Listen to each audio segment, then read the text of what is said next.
Oh, yeah. I mean, What are you doing? I don't like when I lose things. It's a big deal to me. Can it be Like a big deal in like a half hour? I just was playing because I love the game. Like, oh, crap. And it's scary to me.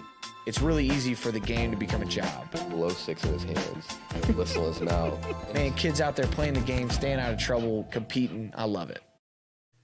But we were like trying to hurry and leave, and so I hurry, and I like run inside because I forgot the dog's treats.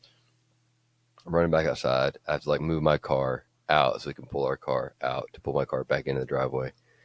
And then all of a sudden, um, we're halfway in the drive, so we're like, whatever, 3 hours into it. I'm like,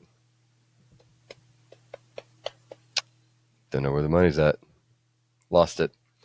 So for the last 3 days, I've been just in la la land. Like Lauren will just catch me staring and being like, "You think about the money?" I'm like, "Yeah."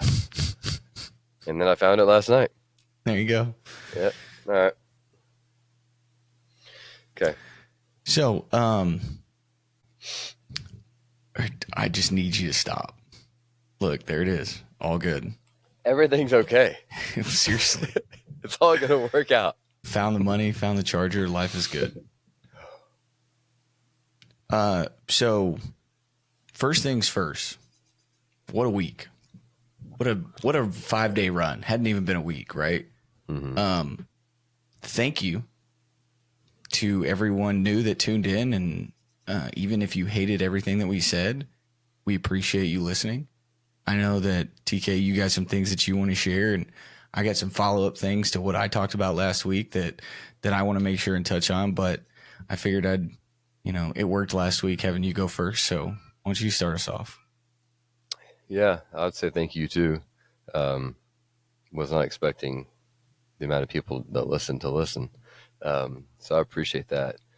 I think the whole intention last week of making that statement it wasn't even for like selfish intentions. I think it was more for this is something that can't go unsaid. It needs to be said. People need to know what truly happened. Um, A, because I love the players and I want the players to know I didn't leave in my own intention. B, because I care about Lipscomb deeply. Um, like David Lipscomb High School. Like I care about Lipscomb, and what I seeing it become like that scares me and it saddens me a little bit. And so, just what happened to me is just a small part of some of the things that have been going on that to me have gone unsaid, and I just couldn't allow that. And so I wanted people to understand, not to like have pity on me or anything like that. And I do appreciate the support because it is a hard time for me and the family, but more because I care about Lipscomb and I want Lipscomb to be what it can be.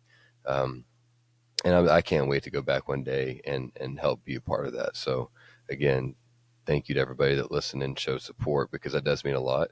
Um, podcasts are one of the few platforms now that you have in the world where you can not have a time restraint, and you can sit down and thoroughly speak about what is on your heart and what is on your mind and not have any interruption and have true connection. So just felt like that was the best opportunity to do that. So thank you. Yeah, I think that's you and I talked about that this past week. Like, whatever, you and I started doing this just because I basically made you, and then I think we both reached a point where we knew we were getting something out of it. And what it's done, if it's 3 people, 10 people, 20 people that regularly listen, what it's done is it's given us an opportunity and a platform to where you and I can always control our message, our perspective. And I think that that's something in today's world that's extremely valuable. And we needed to make sure, from your perspective, that we took full advantage of that. Mm-hmm. My end of last week, a lot of the same intention. And I want to make sure. I know you said that you're not really you don't want to like revisit some of the things that you talked about. I know that I need to, and I want to make sure that I guess clarify some things. But at the same time, I want to make sure that it's extremely clear why this is a big deal to me. Because as I stated last week, this didn't happen directly to me, but it happened, and it happened close enough to where I feel that there's an obligation for me to use what little platform that I have to stand on the table about this. And the big overarching theme is that the recruiting situation that we discussed last week, that is not an isolated incident.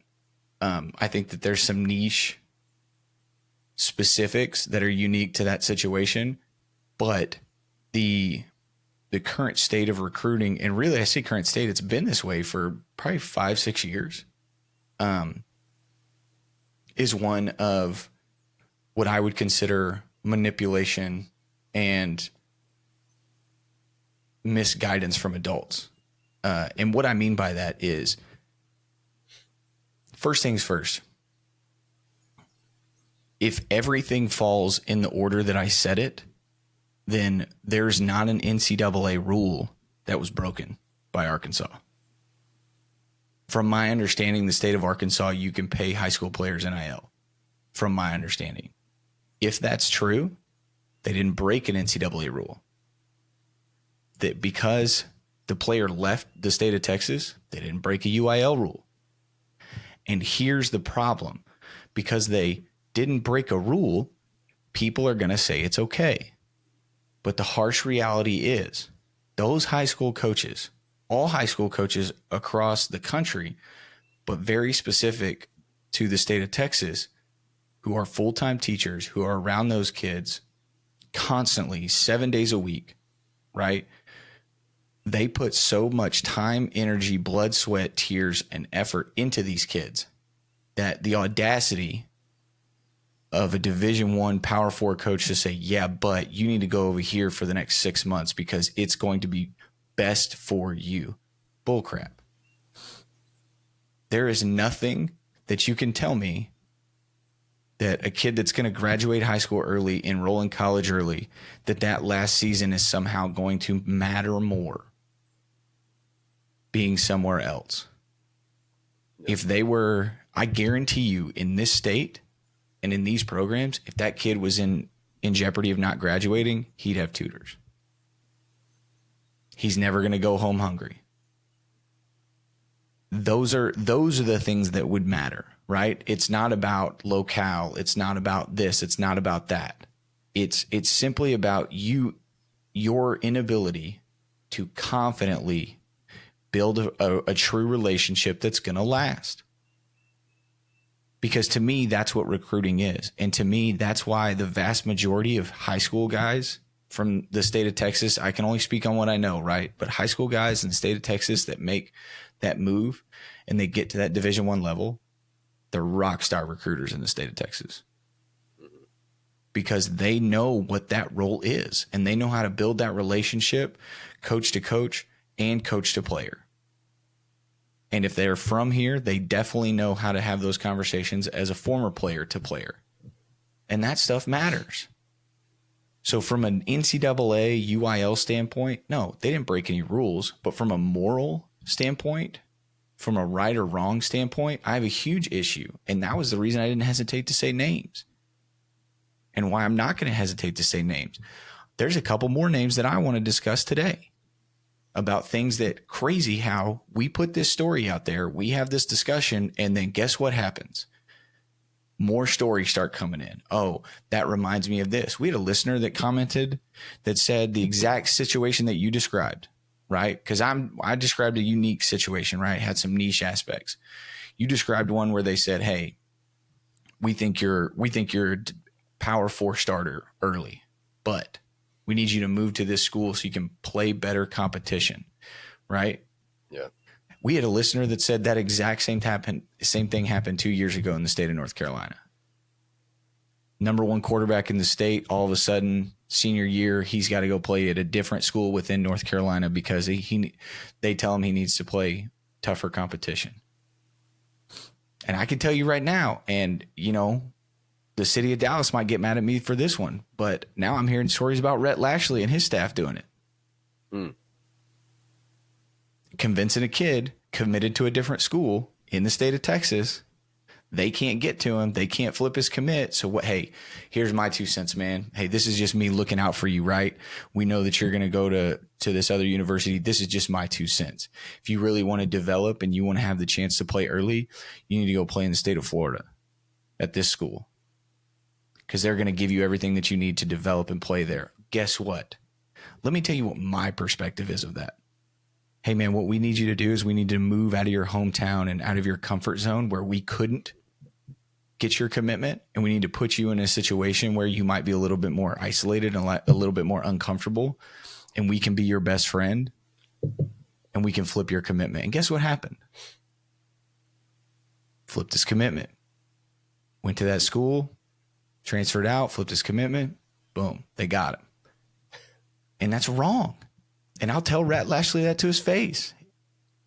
This is all, it's all secondhand, right? This isn't firsthand knowledge. This is secondhand knowledge. But what I can tell you is that if 80% of that is true, it's wrong. If 70% of it's true. If you're a Division I coach and you walk in and you say, hey, man, the best thing for your future is to leave this place now and not entrust the people that had invested in you for the past 6 years, I don't believe you. I don't believe your intentions, and I don't believe the direction that you're trying to steer the kid. I do want to bring up, you made a point earlier in your lecture about like whether they were doing anything illegal or not. And again, to me, what I do feel like the last 2 weeks of our podcast has been about principle and just like the fundamental element of that and how important that is. And so like a good example is like, okay, let's talk about people that understand the principle and really the layout of the state of Texas. We've talked about it before, but maybe enough people now are listening that are in the college world that they need to hear this. So Matt Rule gets his job here in the state of Texas. And a certain important figure was like, hey, brother, like, you ain't from here. So you better hire some people on your staff from the state of Texas. Otherwise, you ain't get no Texas kids. So who does he go get? All right, so he goes and gets Sean. He goes and gets McGuire. Who else did he get? He got a guy from Houston. Anyway, he got basically the main guy from Dallas, the main guy from Austin, and the main guy from Houston. And they crushed it in recruiting because he understood the level of respect that there is for the Texas high school coaches. And so Jimbo Fisher first got his job in the state of Texas, and one of his first visits he went to was to a trainer and not a high school coach. And there was like, he caught a ton of flack of that. Was it wrong? No. So like my point in saying all this is like, it was wrong. Here, yeah. It was wrong. Right. And so my point, yeah, no, I get it. I mean, I'm saying like from people looking on the outside, like it's not a big deal, but like when you're in the state of Texas, like it truly is, dominated by the Texas high school coaches. Like it's coveted as far as the respect that there is for the Texas high school coaches. And so like, there's a reason why when you become a head coach in the state of Texas, you've got to go straight to the THSCA board and talk to them first. There's no other state that I know of that does that. And so anyway, I say all that to say whether Arkansas, what they did, if they were in the legal, boundaries there or not, doesn't matter because again, coaching is the biggest, smallest fraternity there is. And especially in the state of Texas to where like you make one slip up, legal principle doesn't really matter. We will all know about it. And we were all pretty quickly, as far as Texans go, boom, we're on the same page. Like I can disagree with this coach and this coach and this coach. When it comes to us as a Texas and the state itself, we're all on the same page. And if somebody messes with you, that means they mess with me. I won't let that school I won't let that college in my school anymore. And so again, I think it's important to understand just the principle of it. It has nothing to do with the legal boundaries of it and whether they breach or not. I mean, that's for other entities outside of this podcast to go and figure out. You've done your job, Travis. Now they got to go do theirs. But I think our job is to spread how important it is to maintain the principle and the value of what it is in the state of Texas. And that's the thing is that like through these past few days, this is like that conversation, the Jimbo Fisher conversation, had that with an out-of-stater listener a couple days ago. Because I don't know if you remember, but like either his second to last or last year at Texas A&M, Jimbo Fisher comes to coaching school and flops. Everybody left that one was out on Texas A&M. Diehard Aggies, guys that bleed maroon, right? Yeah. Were out because he was standoffish. He was disconnected. He didn't understand the value of that room and being in that environment and the relationships that you can forge and build. And talk to somebody a couple days ago about, this is a big deal. Especially, it's a big deal. It's an issue across the country, but it's a big deal with University of Arkansas and the state of Texas when it comes to recruiting, because historically the state of Texas is the foundation of Arkansas football from a recruiting standpoint. Mm-hmm. When you go back and look, they bring in a pretty big chunk of their roster from the high school standpoint is coming out of the state of Texas. Yeah. Understandably so. They're not the only state that, the only out of state, Division I school that's like that. Oklahoma. OU, Oklahoma State. Like, we know these things, mm-hmm. right? But those people still remember hearing whispers about Bielema going to coaching school and pissing everybody off. If you don't use a fullback, we're going to come down there and beat the snot out of you, blah, blah, blah. And everybody be like, well, I don't use a fullback, and we won 14 games last year, so like maybe check yourself, right?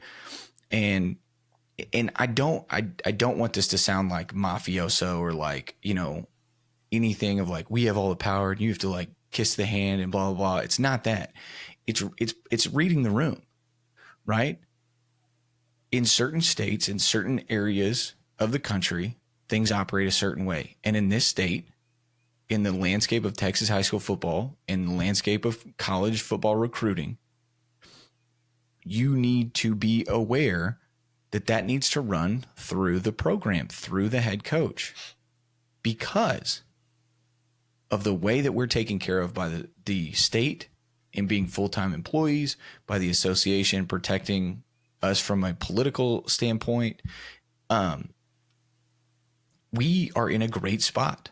We have guys in this state who are like, man, I just want to teach math and coach football. I'm not worried about being a coordinator. I'm not worried about being a head coach. Mm-hmm. I know I can live a great life and provide an awesome experience for my family doing this. The ability to say that, the confidence that puts in people means that rising waters raise all ships, right? That means the talent level is going to go up. When you can put full-time coaches in those situations of comfort and providing for their family, you're naturally going to pull more elite talent. And when there's more elite talent, there's more investment into the kids, and the whole circle keeps turning. So if you're not going to come in and respect the process and the traditions and the cultures of the state, there may be a short-term gain. You may convince a kid to move to Florida and then come to your school. He might play for you, but you know what?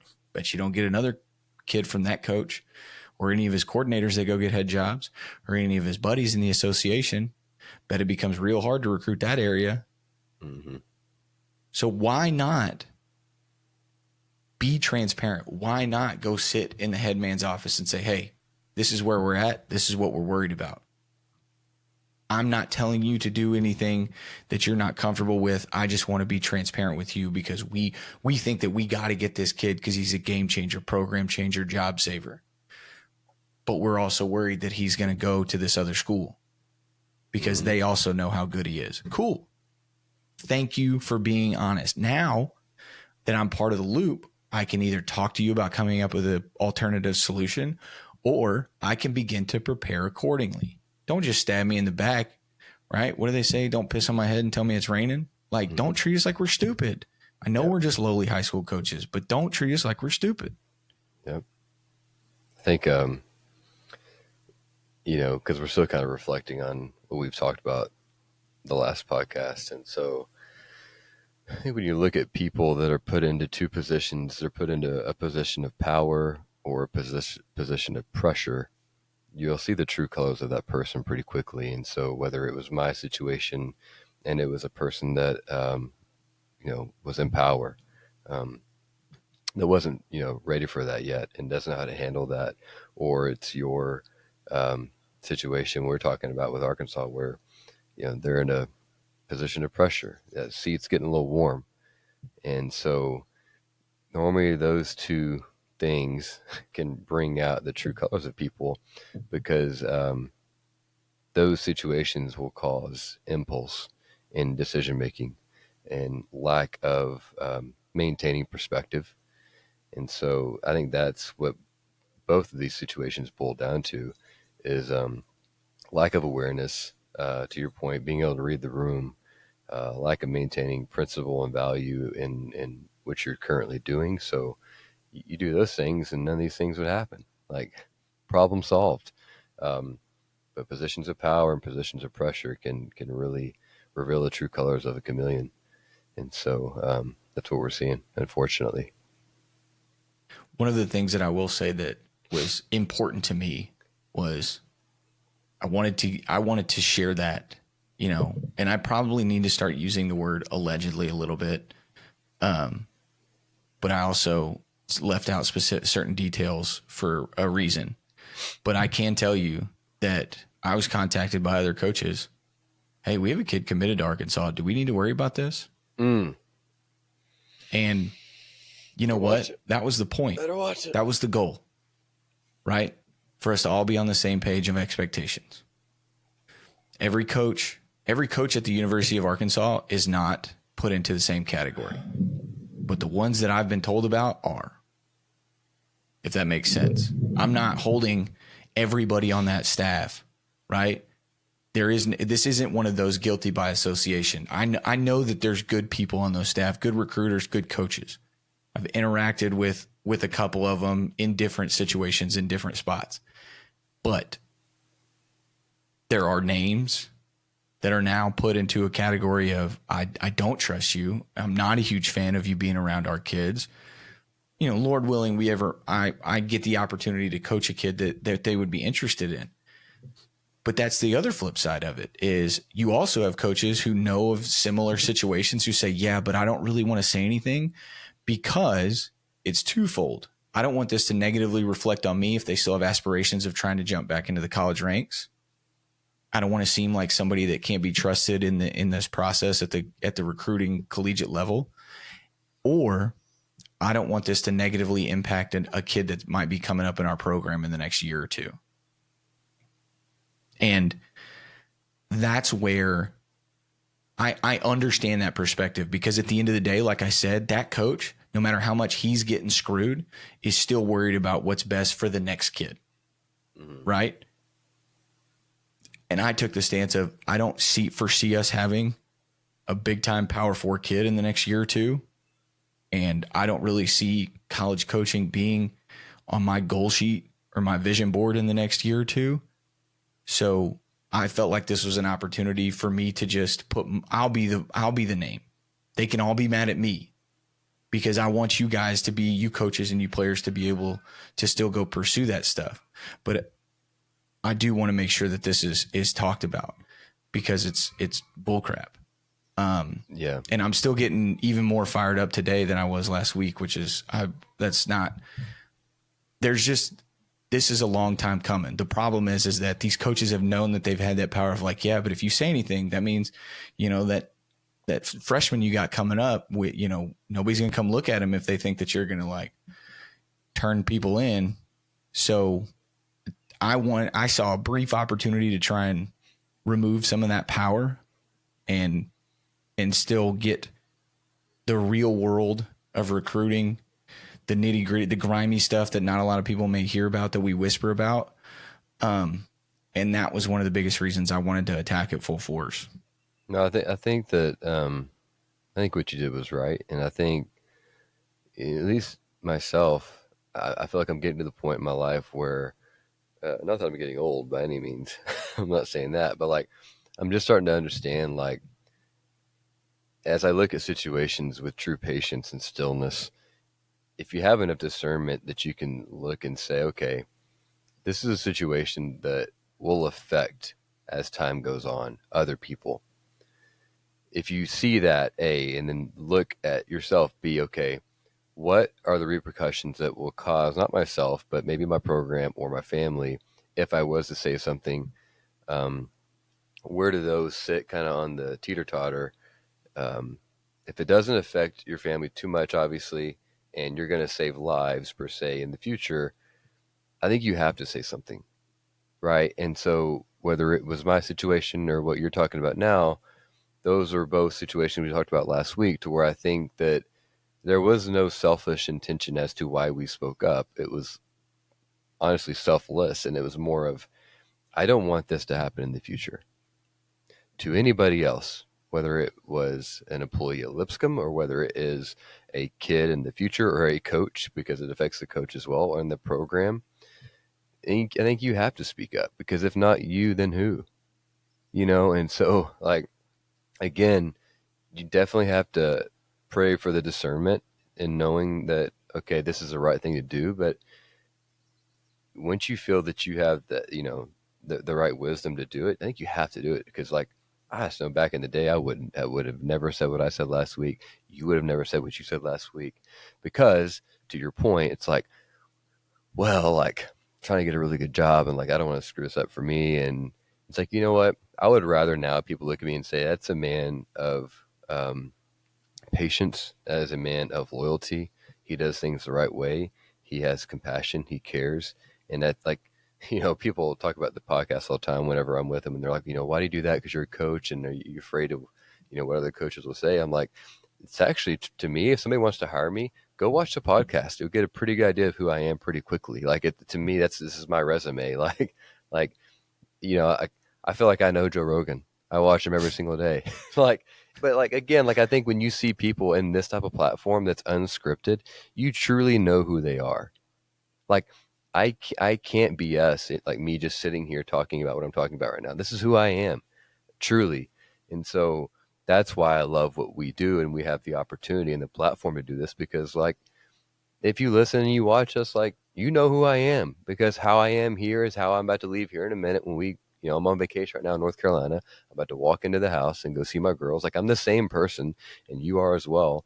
And so I just think we have to stand up for what's right. And no matter whether it's football or life, like, that's our job as men to do that. And I'm hopeful that the conversation that started, last week, and who knows how long this whole topic will carry on. But I'm hopeful that people listening understand on all different sides: high school coaches, recruitable kids, parents, college coaches. I'm hopeful that they listen to this and say, I better make sure that I step and move in a direction that leaves no doubt. Because, as I said, a lot of this information is secondhand. It comes from sources that I really trust, but at the end of the day, that factually speaking, it is secondhand. When you put yourself in a situation that, well, that's not all true, cool. But if that's your first talking point, not all of this is true, we still got a problem, because none of it's good. Yeah. You could spin it however you want. And here's something that I almost forgot that I wanted to make sure and say.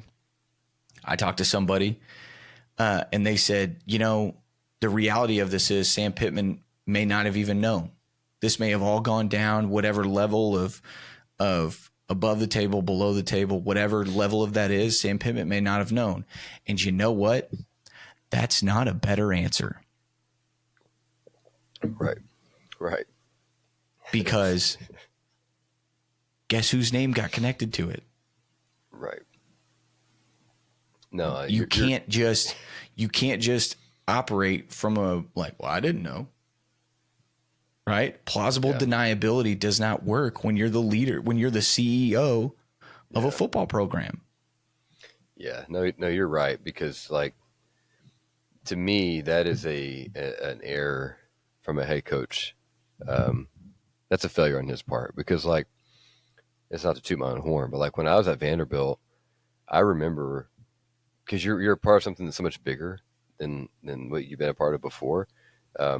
Literally every decision that I make whenever I was at Vanderbilt, my first thought was, how will this look for Clark? Like, literally every decision was like, okay, like, in anything I did, and I probably thought about it too much, honestly, but everything I did was like, okay, how will this make Clark look? And I think it's because I understood, I read the room, like I knew, like, okay, I'm a part of something that's way bigger than me, which I think is why you get into coaching in the first place and why it's so special. But also, it's like, I have enough respect for this man to know that, like, as a head coach, you're coaching it or allowing it, and that goes with your players and your coaches as well. And so, like, any decision they make is a reflection of you, whether you know it or not. Same thing goes for what you're talking about right now. So it's like, okay, you may not have known it, but like, hey, brother, that's somebody that you hired, and that's something that they did, which means that's something that you did. Like, that's what comes with the territory of being a head coach. Is like you are um, you are training and constantly trying to monitor and coach a flock of men under you, and you can only hope that you had enough um, wisdom within your decision making that you hired men that were good, and that no matter what the situation was, they were going to do good. And then if they don't and they make those decisions that are going to create negative consequences, the best thing that you can do as a coach is get in front of it and say, hey, my bad. I'll take care of it. We did this, even though it was he. We did this. We will fix it. Because if you do all of a sudden the whole, I didn't know, then you're just as bad as that guy now. 100%. I think that's a major gem right there. So I'm currently reading a book called Think Like a Warrior, it's phenomenal for coaches, but it has real world application for all leadership roles. And in one part, it talks about individual ownership from a leadership standpoint. And he says, if it's bad, it's my fault. If it's good, we did it. And if it's great, you did it. And to me, that applies directly to this situation. Because if you're going to sit here and say, well, I didn't know, A, not a good look. B, your program, your ship, your hole in the wall, there is no plausible deniability. Mm-hmm. And I think that I don't know Sam Pittman. I said that last week. I don't know what kind of leader he is, etc. But what I do know is that what I'm learning about this situation and how things are being handled, and now the trickle down effect of other people being concerned about their recruits, it doesn't look good. And I would love the opportunity to have this conversation. Don't think I ever will. And that's okay. I know that I'm just a very small drop in the bucket. Totally get that. It's a very transactional world when it comes to college football and college football recruiting. And I know that those guys are going to look at me, the coach, me, the person, our program, and say that there's not a lot that we bring to the transaction. I understand that. But I'm still going to make sure that I speak what I consider to be the truth until corrected or told otherwise, convinced otherwise, I should say.